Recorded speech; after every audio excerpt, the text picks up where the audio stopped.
Om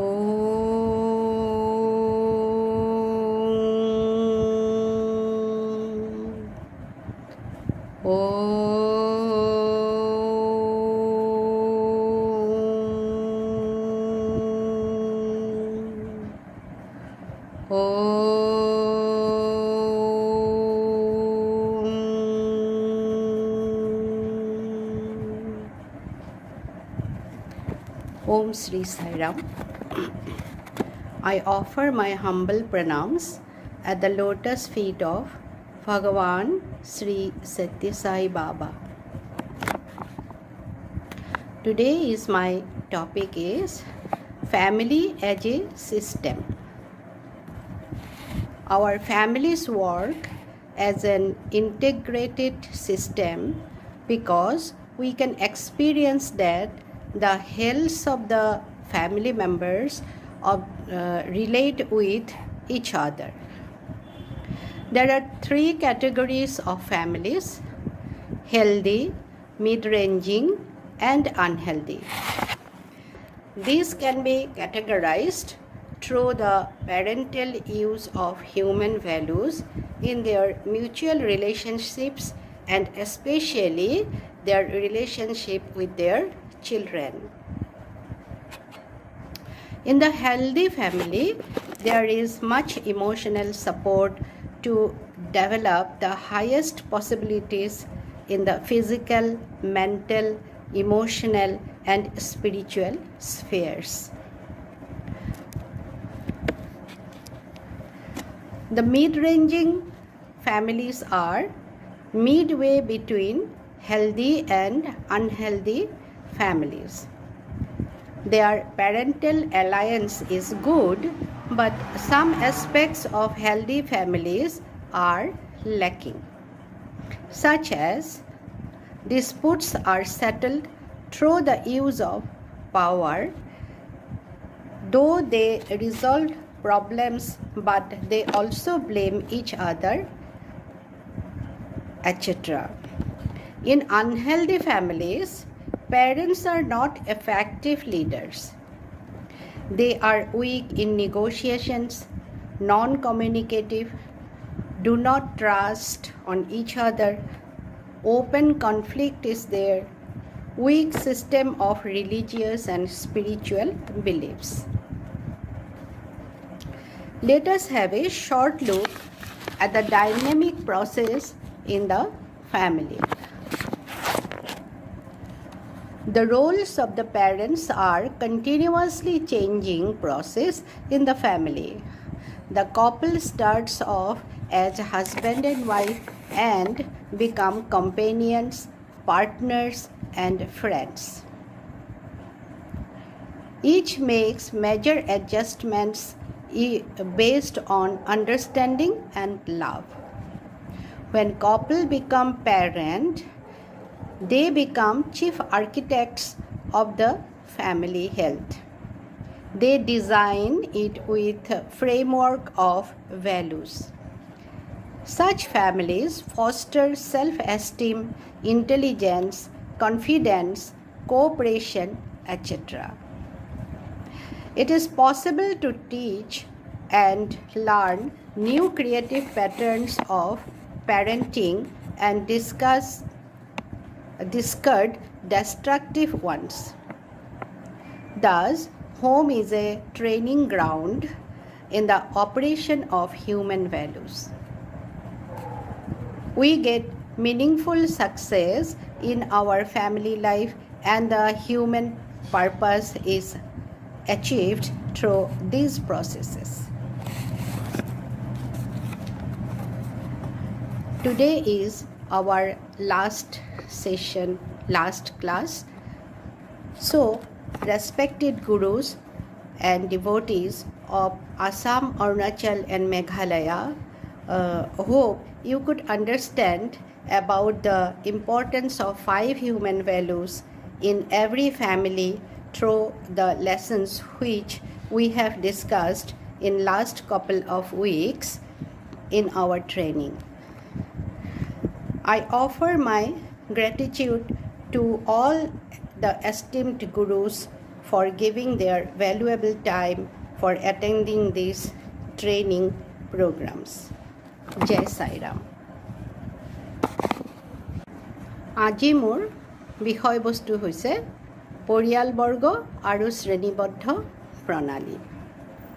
পৰিয়ালবৰ্গসমূহ এটা শ্ৰেণীবদ্ধ প্ৰণালীৰ মাজেৰে আগবাঢ়ে আৰু পৰিয়ালৰ সদস্যসকল তাৰ মাজেৰে মধুৰ সম্পৰ্কত এজনে আনজনৰ লগত বান্ধ খায়।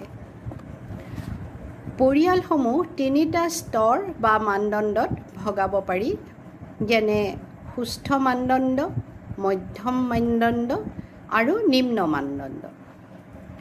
এই স্তৰসমূহ নিৰ্ভৰ কৰে পিতৃ মাতৃয়ে নিজে কিমানখিনি মানৱীয় মূল্যবোধ নিজৰ সম্পৰ্কত অনুশীলন কৰে আৰু সন্তানসকলৰ লগত কেনেধৰণে মূল্যবোধৰ সম্পৰ্ক ৰক্ষা কৰিবলৈ সক্ষম হয়।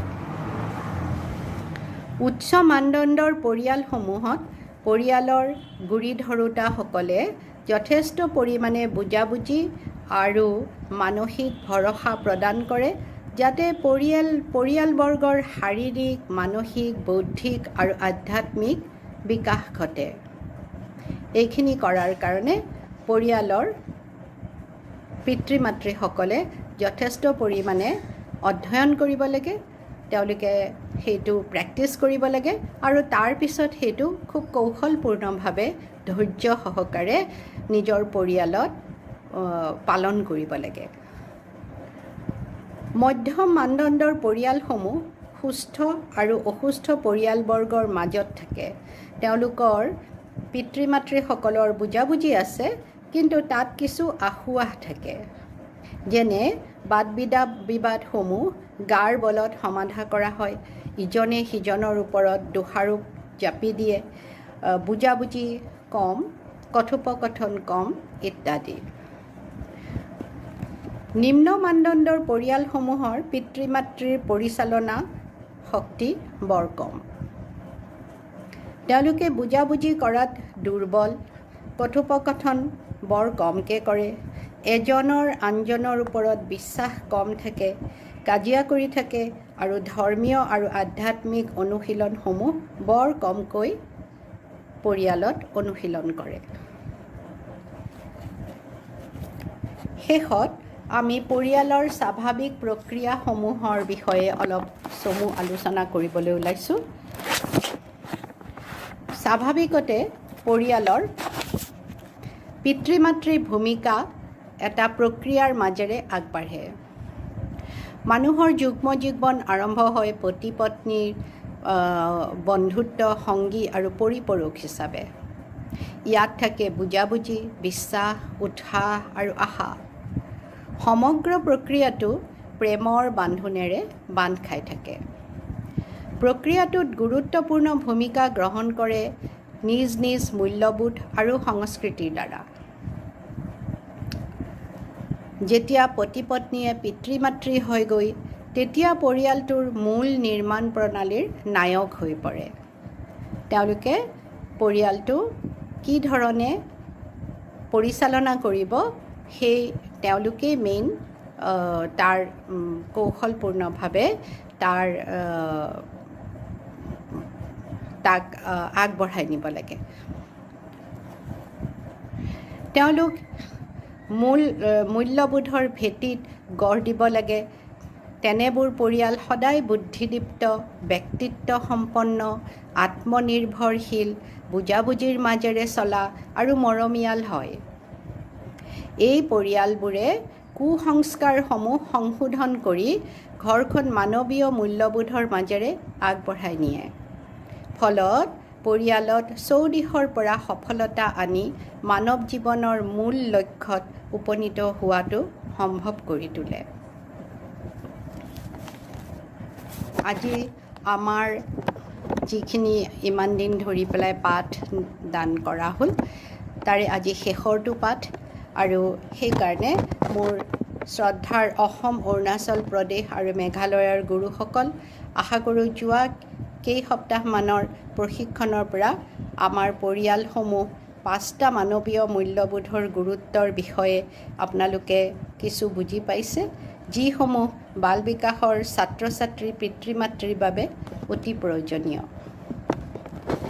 শেষত আপোনালোক সকলোকে আপোনালোকৰ বহুমূলীয়া সময় দি এই প্ৰশিক্ষণ গ্ৰহণ কৰাৰ বাবে মোৰ আন্তৰিক ধন্যবাদ জনাইছোঁ। লগতে অসম, অৰুণাচল প্ৰদেশ আৰু মেঘালয়ৰ সভাপতি শ্ৰীযুত সত্যেন শৰ্মা ডাঙৰীয়া আৰু শিক্ষা বিভাগৰ ৰাজ্যিক সমন্বয়ৰক্ষী শ্ৰীযুতা শান্তনা বৰুৱা বাইদেউলৈ মোৰ আন্তৰিক কৃতজ্ঞতা জ্ঞাপন কৰি আমাৰ এই পেৰেণ্টিং প্ৰগ্ৰামটো সামৰণি মাৰিছোঁ। জয় সাইৰাম।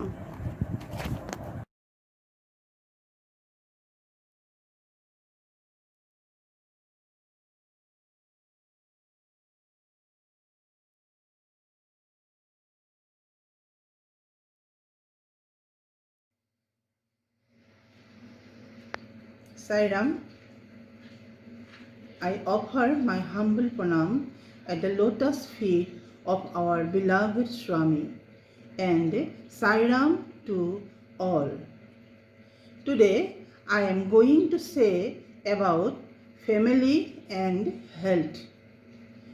There are strong link between physical, mental and emotional health, origin of which is experienced in the family. Physical health is partly conveyed through the genes because some diseases are genetically determined, so also is the longevity. Family values are conveyed through the diet, exercise, rest and recreation. The use of tobacco and alcohol is more common in children when the parent use them. The parent who value their own health and the health of their children convey strong message of love. Such parents do not buy junk food, regular habit of sleep and a balanced style of living in which work, recreation and family time are equally valued. Such families have lower rates of hospital visit. A lot of physical illness is caused by stress. One of the most common causes of stress is conflict. A family which has loving members who understand each other, care each other about and are prepared to forgive experience lower stress level. These attitudes to life are fostered in homes with religious and spiritual values. Anger, on the other hand, is weakness. It depicts a false picture of reality and a form of delusion leading to unhappiness and confusion. There is a strong link between mental and emotional health and even within the family. The family pattern, for example, ability to communicate, solving problems, warmth, expressing feelings, balancing between dependence and independence are conveyed from parent to their children. If the love in the family is strong, then peer pressure has less chance to damage the children. When family functioning is based on the proper application of 5 human values, they are conducive to mental and physical well-being. In such families, children develop physically, mentally, educationally and socially. They have a well-developed ethical framework with a discipline, self-restraint and order system of values in an atmosphere of love, humor, and mutual concern. From time to time, the whole family is exposed to stress, for example, in war, recession, parental unemployment, sickness, etc. When a family is able to cope with the stress, there is no adverse effect on the mental well-being of their children. It is only possible because of strong spouse bond. This results in a high level of personal achievement, job success, and positive physical health in later life. So, with these few words, I come to the end of my lesson. Jai Sai Ram. Sai Ram. প্ৰথমতে মই বাবাৰ শ্ৰীচৰণত শতকোটি প্ৰণাম জনাইছোঁ। ৰাজ্যিক সভাপতি প্ৰমুখ্যে সকলো ৰাজ্যিক বিষয়ববীয়া, জিলাভিত্তিক বিষয়ববীয়া, গুৰুসকল আৰু সমূহ ভক্তবৃন্দলৈ মোৰ শ্ৰদ্ধা নিবেদিছোঁ। লগতে আজি যিহেতু 5 ছেপ্টেম্বৰ 2020, এই সুযোগতে ভগৱান শ্ৰী সত্য সাই বাবা আৰু সকলো গুৰুলৈ মোৰ প্ৰণাম জনাইছোঁ। আমি আজি অন্তিম পাঠত আহি ভৰি দিছোঁহি আৰু আজি মোৰ বিষয় হৈছে পৰিয়াল আৰু স্বাস্থ্য, ফেমিলি এণ্ড হেল্থ। আমি দেখিবলৈ পাওঁ যে ব্যক্তি এজনৰ শাৰীৰিক, মানসিক আৰু আৱেগিক স্বাস্থ্যৰ সম্পৰ্ক উল্লেখনীয়, য'ত পৰিয়ালেই হৈছে ইয়াৰ উৎস। শাৰীৰিক স্বাস্থ্য বুলিলে জন্মসূত্ৰে পোৱা স্বাস্থ্যৰ কথা বুজা যায়। পৰিয়াল এটাৰ স্বাস্থ্যৰ যি মূল্যায়ন, সেয়া পৰিয়াল এটাই গ্ৰহণ কৰা খাদ্য, যোগ ব্যায়াম, সময়মতে লোৱা জিৰণি, আমোদ প্ৰমোদ আদিৰ ওপৰত নিৰ্ভৰ কৰে। যিসকল পিতৃ মাতৃয়ে নিজৰ আৰু লগতে সন্তানসকলৰ স্বাস্থ্যৰ ওপৰত গুৰুত্ব দিয়ে, তাতে প্ৰেমৰ ভাৱ উদয় হয়। দেখা যায় যে এইসকল পৰিয়াল খুব কমহে চিকিৎসালয়লৈ যাব লগা হয়। শাৰীৰিক অসুস্থতা মানসিক হেঁচাৰ পৰাও হোৱা দেখা যায়। এই হেঁচাৰ অন্যতম উৎস হৈছে কাজিয়া পেচাল, দ্বন্দ্ব খৰিয়াল বা মনোমালিন্য।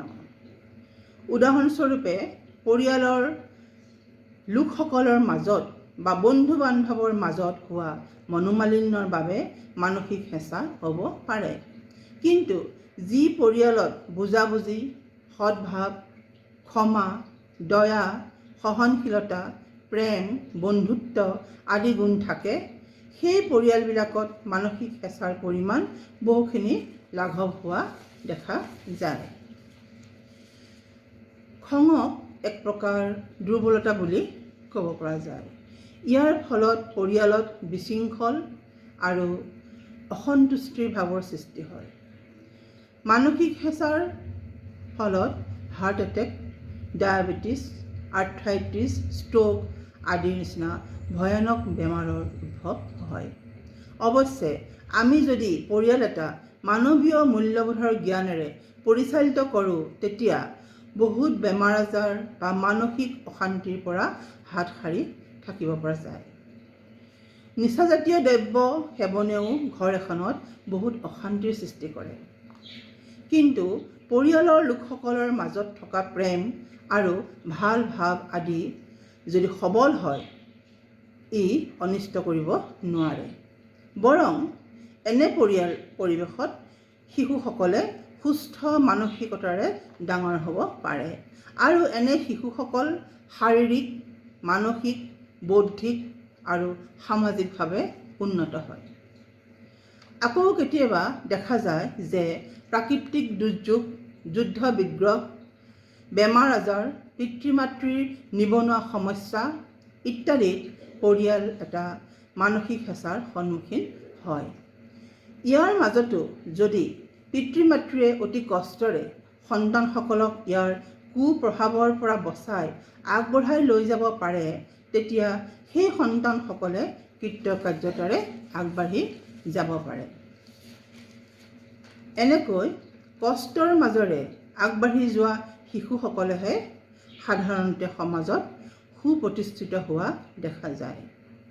অৱশ্যে ইয়াৰ কাৰণ পিতৃ মাতৃৰ মাজৰ সবল বান্ধোন, ষ্ট্ৰং স্পাউচ বণ্ড। আনহাতে পিতৃ মাতৃৰ সঁহাৰি বা সমৰ্থন নোপোৱা শিশুসকলে তেওঁলোকৰ শাৰীৰিক, মানসিক আৰু বৌদ্ধিক উন্নতিত যথেষ্ট কষ্ট স্বীকাৰ কৰিবলগীয়া হয়। গতিকে আমি দেখিবলৈ পাওঁ যে মানৱীয় মূল্যবোধেৰে পৰিপুষ্ট শিশু এজনেহে সৰ্বতো প্ৰকাৰে উন্নতিৰ জখলাত বগাব পাৰে। গতিকে আমাৰ পাঠ আজি ইমানেই।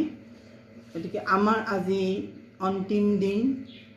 ভাবিছোঁ গুৰুসকলে যাতে আমাৰ পাঠসমূহ কিছু পৰিমাণে হ'লেও বোধগম্য কৰিব পাৰিছে আৰু তেওঁলোকে ইয়াৰ প্ৰভাৱ তেওঁলোকৰ বাল বিকাশৰ যিসকল পিতৃ মাতৃ আছে তেওঁলোকক চাগে কিছু পৰিমাণে দিব পাৰিব।